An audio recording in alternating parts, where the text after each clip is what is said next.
Communication. Nakabagsa ako dyan sa Pilip.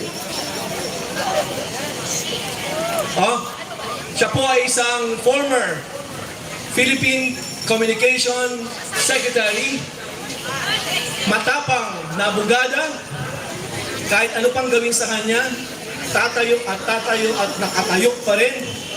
Let us welcome Attorney Trixie Angeles. Yeah!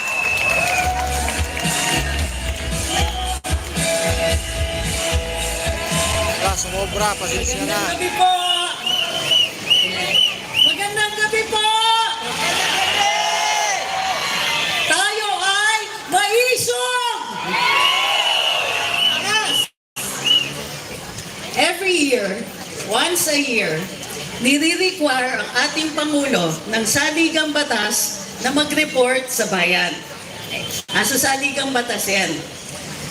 Napipilitan siya. Kasi on ordinary days, tila hindi na tayo kinakausap. Napansin nyo ba? Kinakausap pa ba tayo ng Pangulo? Hindi na. Hindi. Kinakausap niya media. Okay? Traditional media. Mainstream media. Bakit? Kasi ang mainstream media, boses sila ng mga investors nila. Malalaking negosyo yan.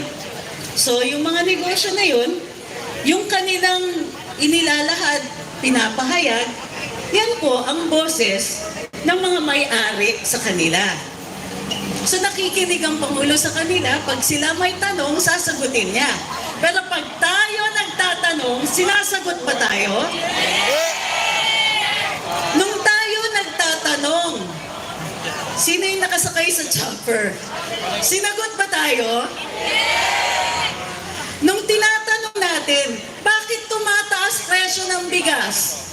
Sinagot ba tayo? Malala pa ang ginawa niya, lalong nag-import. Akala niya, pag nag-import tayo ng bigas, bababa ang presyo nito. Kayo magsabi, bumababa presyo ng bigas? Mas lalong tumaas. Nakakaramdam na ba po kayo dun sa taas ng presyo na yon? O kaya pa? Di na. Kakayanin pa. Kaya pa ba? Kaya pa kasi kakayanin natin. Tayo, on our own. Tinutulungan tayo ng Pangulo? Muli, hindi tayo sinasagot. Nung lumabas ang PIDEA Leaks, kinausap ba niya tayo? Ngayon, required siya ng saligang batas, kausapin tayo. Anong sasabihin niya? Ipapalabas niya na, uy, ang galing-galing ng Marcos administration. Maniniwala ba tayo? Ang importante lang talaga na malaman natin tungkol sa estado ng bayan ay kung kaya pa ba ng Pangulo yung mga problemang nadadarasan nating ordinaryong mamamayan.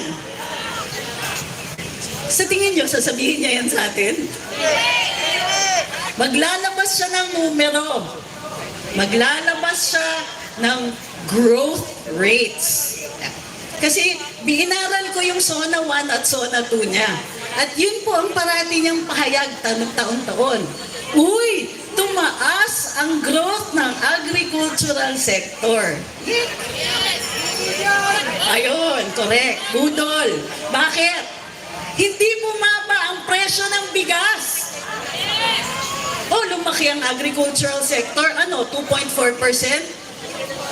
Pero anong ginawa nila? Kahit lumaki yung local agricultural sector, pinapatay din nila sa kaka-import at kaka-import nila. Kaya tumataas presyo ng bigas. Mas malala na ngayon. Bumaba ang dollar to peso rate. Ibig sabihin, mas maraming pesos sa ilang dolyares. Dahil nagpa-import ang ating Pangulo, lalong magmamahal ang presyo ng lahat ng bilihin. Alam niyo kung bakit? Kasi pag nag-i-import tayo, ang gamit natin dolyares. So pag bumili tayo abroad, mas maraming pesos ang kailangan